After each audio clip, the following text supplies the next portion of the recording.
Broadcast is now starting. All attendees are in listen-only mode.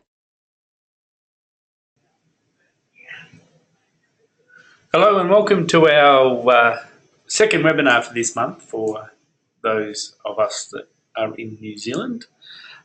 If you don't know me, I'm Bevan Anderson, the CEO of AvPlan EFB. So I'm the poor person that runs the company.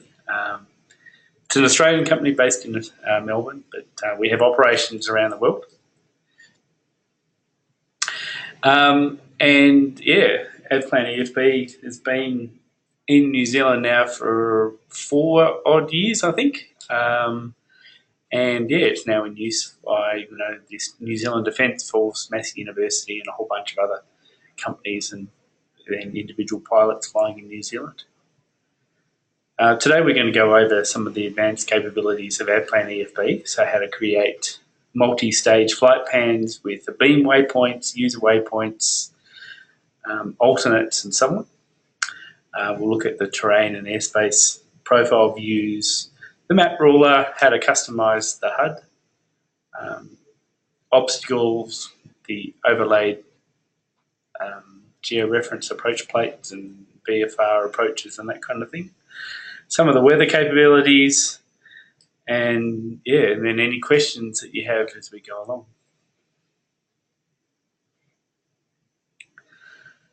So let's get into it. So hopefully you have some familiarity with AvPlan.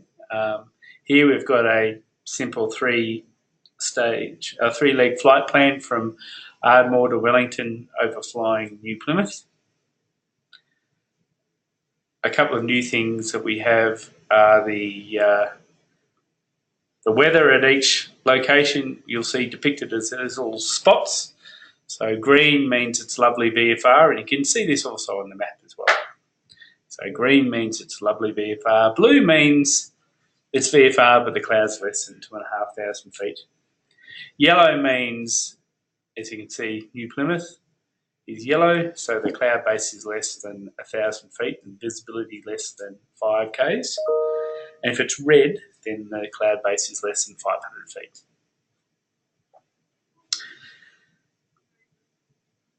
And we can see here our flight plan track depicted on the map with a few annotations like the top of climb point, the critical point, which is a point that's halfway in time between your departure point and destination, and then the top of descent point.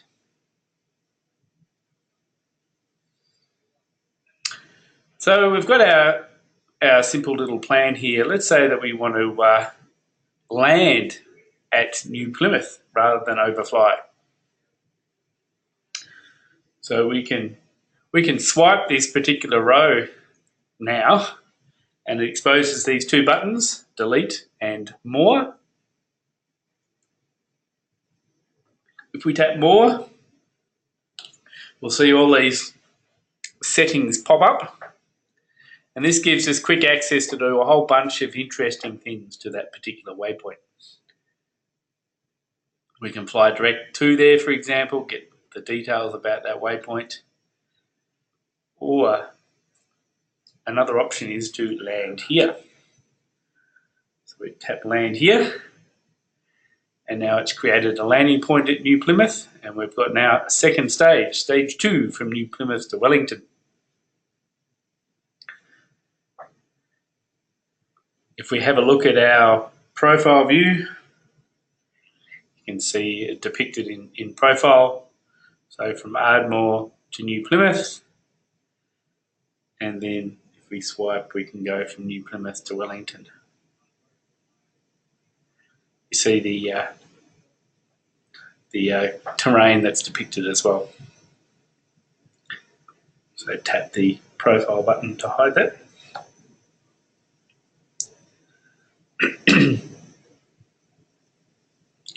So now that's created 2 stages, so for Ardmore from New Plymouth to Wellington. If we don't want to land there anymore, we can tap overfly, and that will go back to that single stage flight plan. So I'll tap overfly, for example, and now it goes back to being a single stage.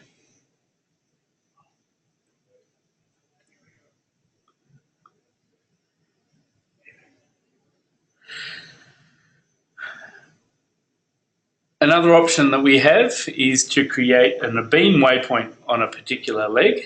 And again, I'll swipe that and tap more. And you'll notice that there's an option down here to say pass a beam. What that does, it creates a waypoint that is directly abeam that location, so directly abeam New Plymouth, on the direct track from Ardmore to Wellington. So this is a particularly useful way of creating, say if you want to fly a very long direct leg, but creating checkpoints along the way, so they can be, you know, abeam waypoints or airports or navigation aids or so on and so on.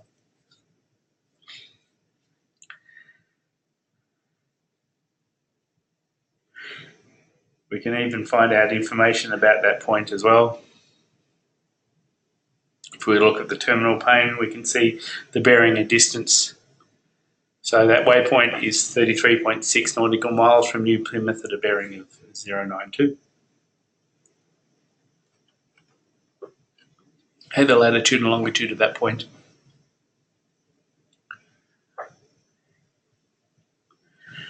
Tap en route to go back. You'll notice in our navlog it's also depicting that as an abeam waypoint. So we know what direction we're going and so on.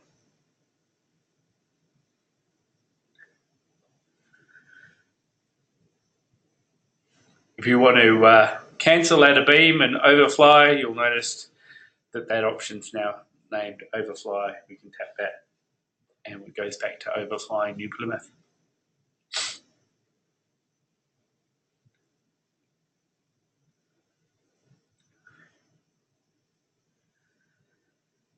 So we had a question how to overfly towns and so on. We don't have in here a database of locations like towns and cities and so on.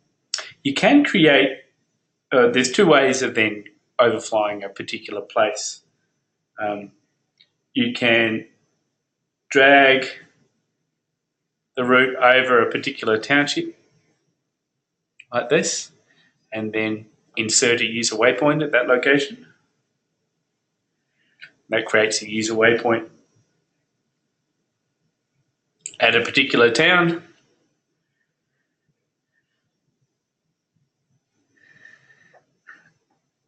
Another way of creating a user waypoint for a particular location is under planning and then user waypoints.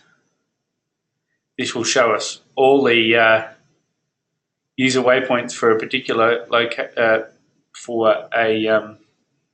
that we've created, and then we can add our own user waypoint, and we can use a street address. And here we can type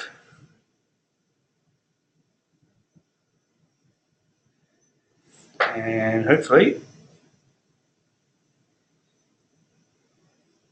yep, once we're happy with that, it's now populated this user waypoint with the lat and long of that location. You can give it a name. For example. So calculate the lat and long, the altitude of that place, and also the magnetic variation. And then we can pop it into our flight plan if we wish.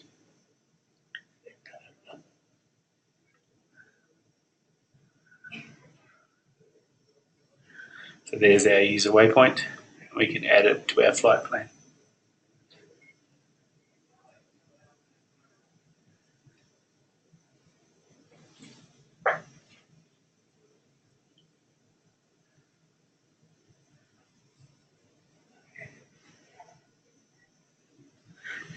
If we want to delete a waypoint, we can tap on it on the map and then tap delete, and that'll take it out of our flight plan.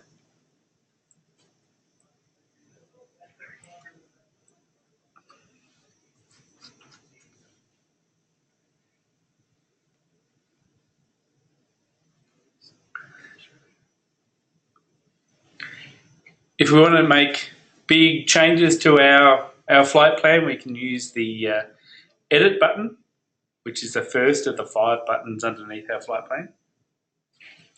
Tap edit, you'll notice that we have now the ability to quickly delete waypoints. Delete. And we can also do things like rearrange the waypoints in our flight plan.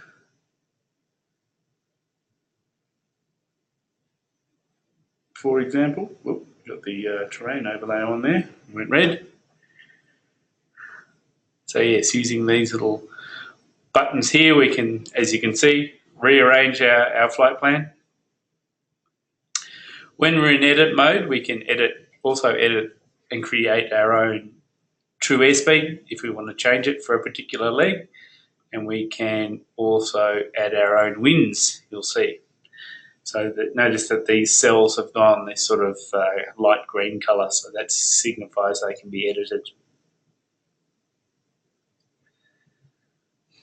We can also, when we're in edit mode, it also exposes these controls down the bottom of the nav log where we can clear the times from our flight plan, the track log from our flight plan, any user fixes we've created just by tapping on the map, and the passenger manifest.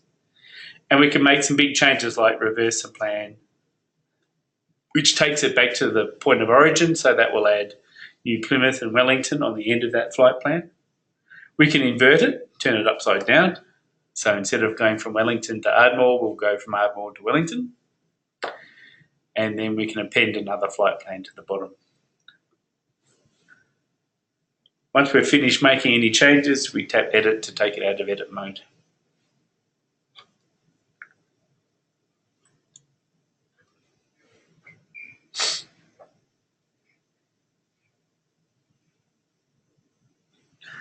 Now, AvPlan EFB includes the ability to create alternates. So it will add any time and fuel to your flight plan to get to a particular alternate aerodrome if you need one. To create an alternate, the only way is to use the plus button on the top of the flight plan and type in a location by name or identifier, tap alternate,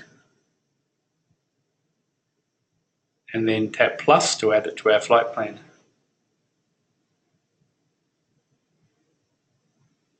So this is an alternate for Ardmore, for example, and it's popped in the route here. Any alternate legs you'll see as this grey colour, so they're not a primary leg, they're an alternate. And our nav log and so on, the times have taken into account the time to get to that alternate waypoint. So for example, if we look under planning and then aircraft loading, you'll see in here the time and fuel needed to fly from your destination to your alternate.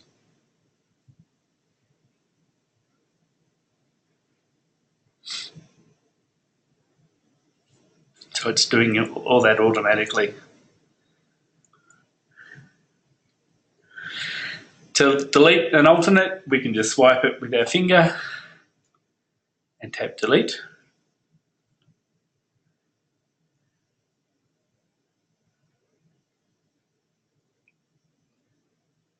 So again, to add an alternate, tap the green plus,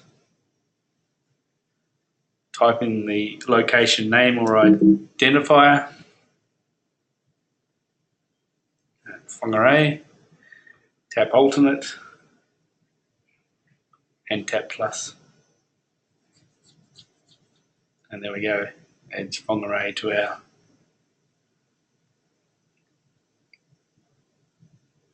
to our flight plan as an alternate.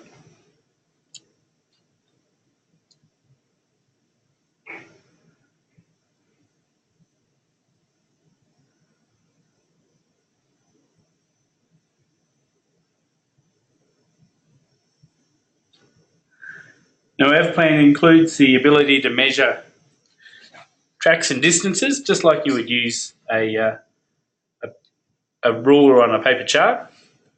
So to bring up the ruler, just use a 2-finger tap on the map. So tap and hold with 2 fingers and it'll bring up this ruler. And this ruler measures the great circle distance between the 2 locations and showing you the heading, so the magnetic bearing between those 2 places and the distance. So from here to there it's nearly 90 nautical miles, and then you've got the heading there. And that's measuring a correct great circle. So, as an extreme example, you can see in here that this is actually a curved line because it's a Mercator projection. So yes, a great circle is a curve. All our tracks are depicted as great circles on the map. So they're always correct no matter how long they are. So to get rid of the ruler, we just zoom the map and it disappears. So again, to bring up the ruler, tap and hold with 2 fingers, then we can move it around and do whatever we want to do. And then zoom the map to make it disappear.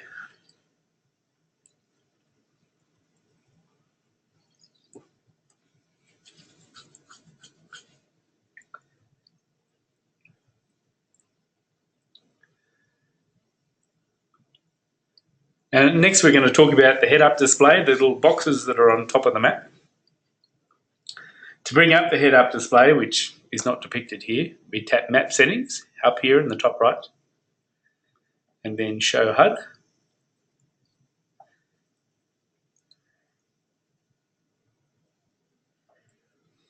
And that brings up information about the active leg. So in here we have the waypoint that we're travelling to, your current GPS altitude, the grid lower safe altitude where you are, the direct track to fly to that waypoint, and then the actual track, the TAS, the ground, your current TAS, your calculated TAS from your flight plan, your ground speed, distance to the next waypoint, destination, time to the next waypoint, ETA, your destination, cross-track error, GPS horizontal error. Now, if you want to change what's in there, in a particular cell, we can just tap and hold with our finger and you'll see all these options pop up. And you can select whichever one you want,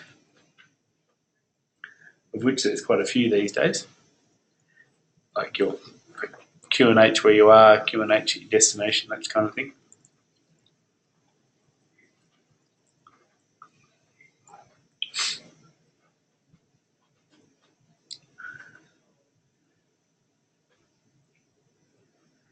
There we go.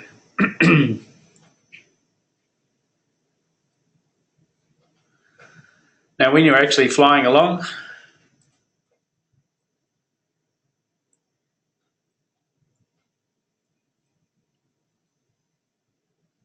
so that's your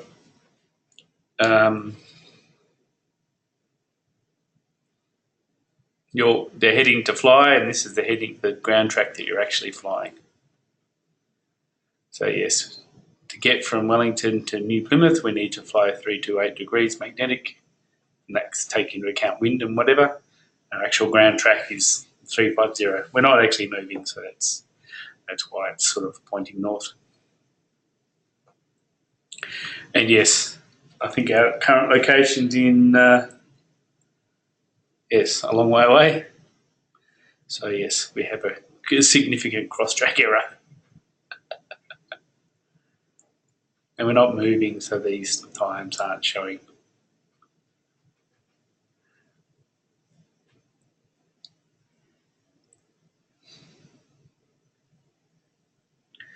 So again, if we want to change a particular item in the HUD, we can actually tap and hold on a particular cell and then select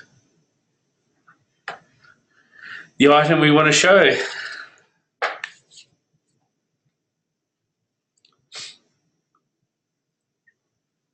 No, the DTK doesn't change when you're off track. There is a bearing option that shows you the bearing to the next waypoint, I believe. Yep, there we go. So with BRG, that tells you the heading to fly to get to your next waypoint from where you currently are.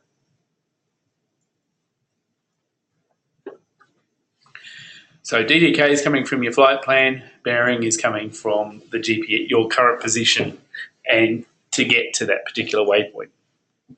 So where I am here in Denver, Colorado, if I fly bearing 224, eventually I will reach New Plymouth. It's going to take a little while because it's 6,500 nautical miles away, but that's okay.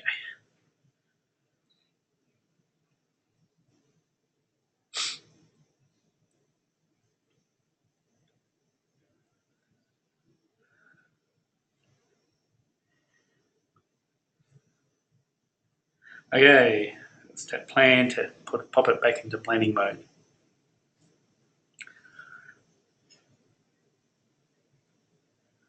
Now, AvPlan includes a detailed terrain and obstacle database for New Zealand, so we can do things like calculate lower safe altitudes, and also when you're flying along, just display with the location of terrain and obstacles.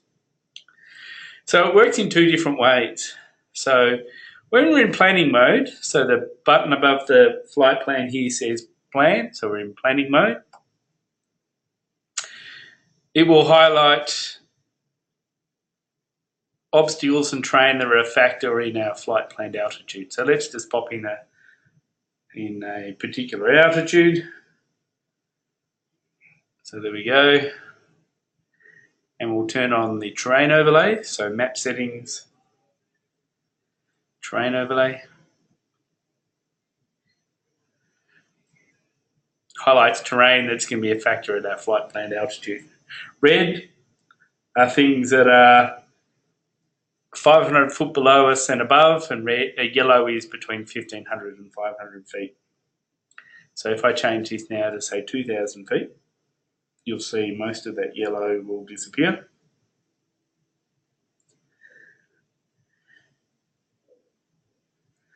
And so on. Now to show obstacles on the map, we can tap map settings, view items, obstacles.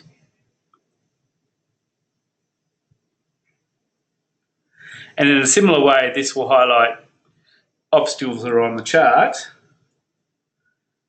for example, that are going to be potentially a factor at our flight planned altitude of 2,000 feet. So anything that's yellow means it's going to be within 1,500 feet of our flight planned altitude.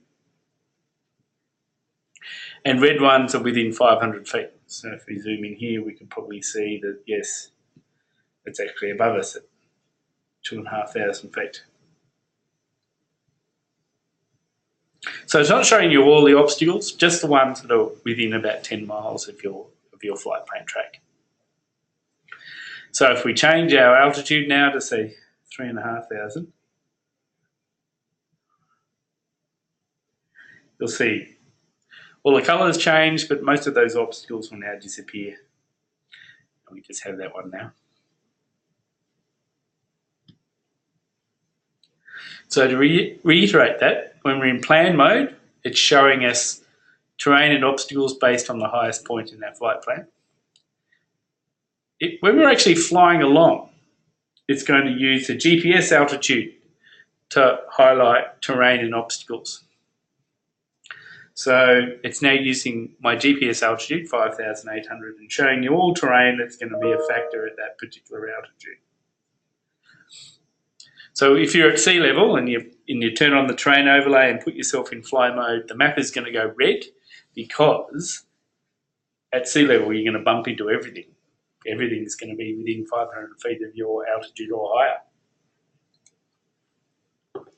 So if you see the map suddenly turn red, like this kind of red, that's because you've got the terrain overlay turned on and you're on the ground.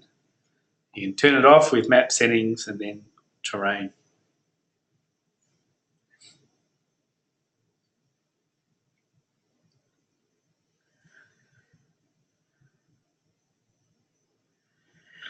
Now we also include a calculator to calculate lower safe altitudes. So to bring that up, we just double tap on the particular leg that we wish to perform that calculation. And it highlights the boundary around the track, which is again that lovely great circle. And it's showing you the highest piece of terrain, the highest obstacle within that shape.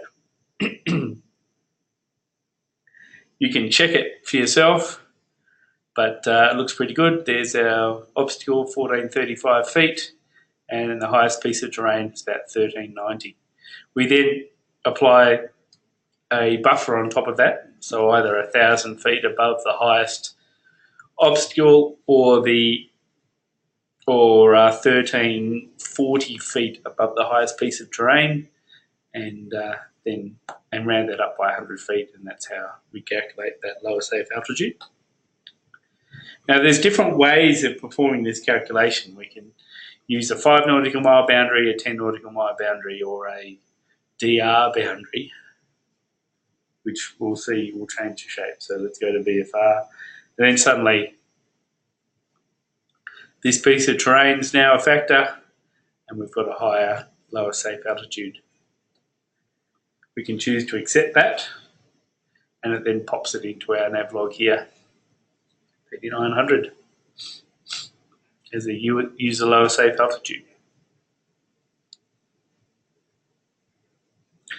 So again, let's calculate one on this leg. So double tap with our finger, brings up that boundary, and how about that? Mount Taranaki is the highest point along there, and we've calculated a lowest altitude of 9,600, and we can accept that.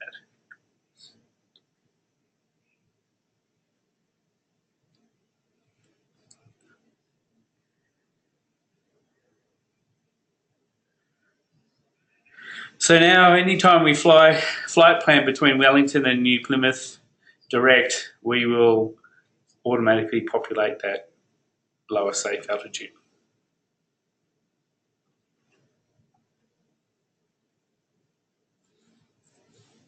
So it's a particularly powerful way of keeping track of terrain and obstacles.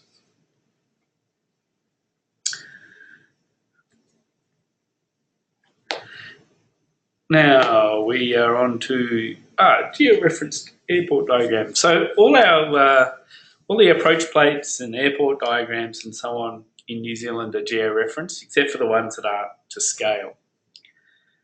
Now, an example of this will be the ability just to zoom in on an airport, and the airport diagram will just pop up, and you can see then a whole bunch of other stuff is just overlaid on top of it. So we can go over here to Nelson, zoom in on the airport, and there's the airfield diagram just pops up. Go to Wellington, zoom in. There we go. For anything that isn't an airport diagram, we first need to find the particular chart that we want and then overlay that on the map manually. So one of the easiest ways these days to do that is just tap on Wellington in our flight plan. So here we go, there's Wellington. You'll notice we've got weather in here and ATISs and so on. Scroll down and we've got all the charts. So let's find the visual departure. So tap on that. Shows our visual departure chart. It's geo-referenced, so we can now overlay that on the map. To do that, tap the map squiggle button, second from the right up the top, and then show chart on map. Then overlays that chart on the map itself. You've got your flight plan over the top, you've got airspace and the runway extended center lines you can see here too. We can change the opacity of the chart with the slider down the bottom. so it can be hidden away or come back.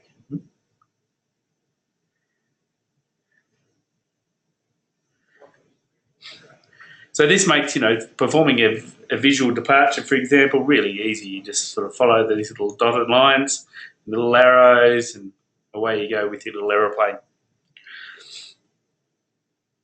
Absolutely fantastic. Similarly, on the reverse side, you can do the same thing with VFR approaches as well.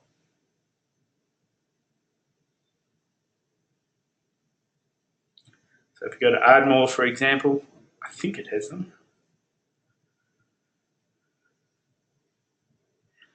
Let's look at the helicopter ones, for example. Oh, their text. Anyway, let's look at this instrument approach. Once we've found one, tap the map squiggle, second from the right at the top, show chart on map, then it overlays the instrument approach plate. Also means we can do things like pop the approach into our navlog just by dragging and dropping.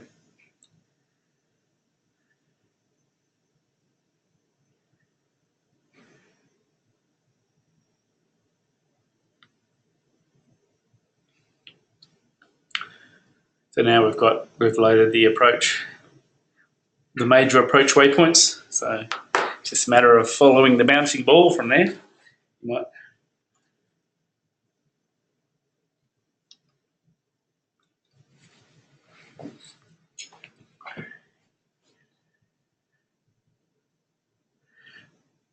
If we don't want the chart overlaid, we can tap this clear button that has appeared in the bottom right-hand side of the screen, and then it disappears. We're back to our map.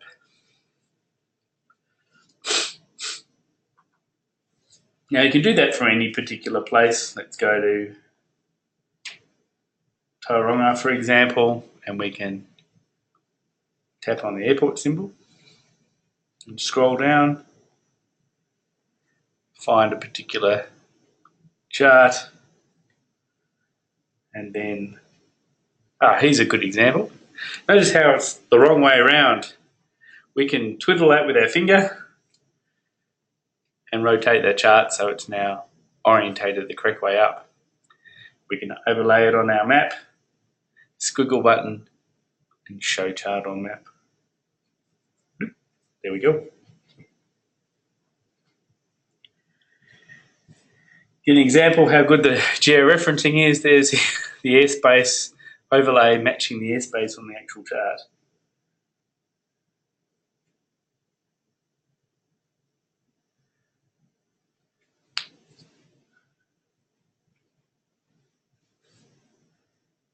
And again, when we're sick of looking at it, we can tap clear.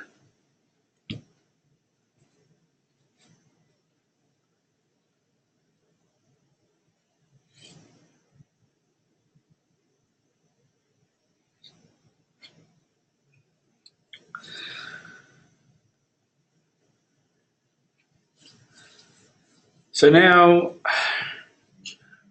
let's say we want to actually start our flight. We're sitting at Wellington Airport.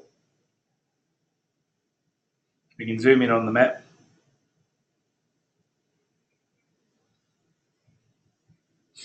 There we go, Wellington. When we're about to start to taxi, we can tap fly. Tapping fly basically changes a few things away around how the app behaves. So our obstacle and terrain warnings will be now based on our GPS altitude, not our flight planned altitude.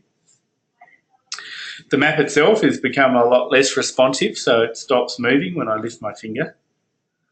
So that's stopping a little bump, bumping the screen, and then, you touch the screen and the map slides away to nowhere. It'll just move a short way, so it needs deliberate action. When we're in fly mode, we're also recording a log of your track. It'll appear behind your aircraft is by default a green line, but you can change whatever colour, that to whatever colour you wish.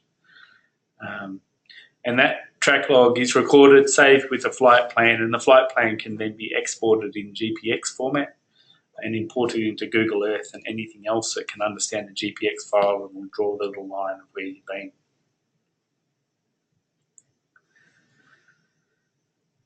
So we'll taxi at Wellington and we'll take off.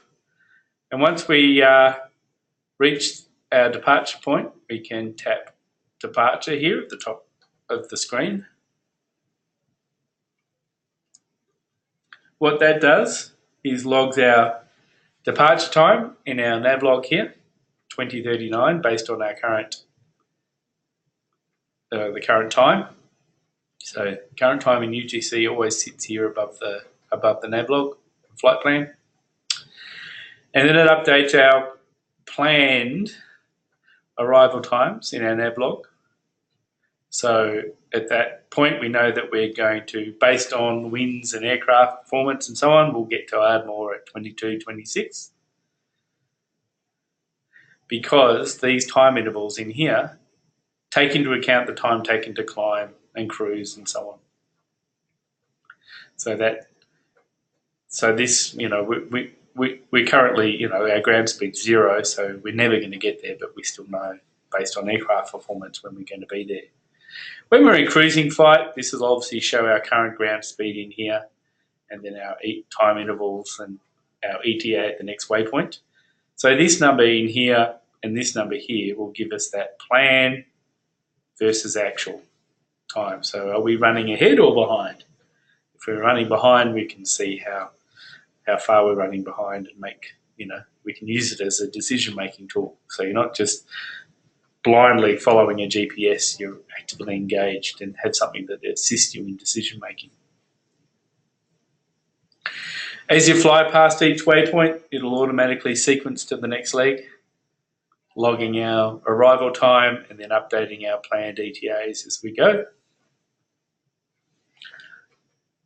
As you can see here, legs that are in the past are blue. The current leg is, the magenta line, and then future legs are red,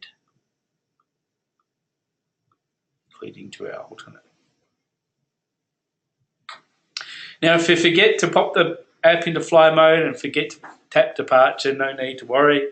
Once the app detects that you're in the air and you're 2 nautical miles from your departure point, it will log the departure time and put it in fly mode automatically. So it'll pretty much start by itself, because if you're anything like me, you often will forget anyway. When you get to your destination, so once we land at Ardmore, we can pop the app back into plan mode. Now the map's a lot more responsive. You can see that I can flick it around really quickly and easily. The terrain and obstacle overlay will now revert back to the sort of planned state, and we will stop recording the little track log behind you so that it won't then draw a green line to where you live and so on and so on.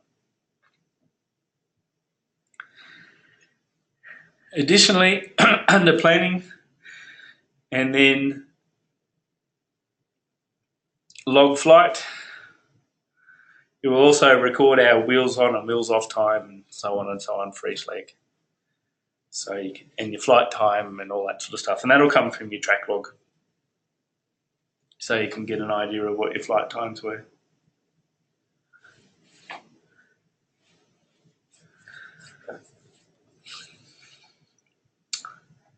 Now that's pretty much the advanced sort of topics that I was going to cover today. So does anyone have any further questions, anything that they would like me to go through? And I'll be quite happily answer.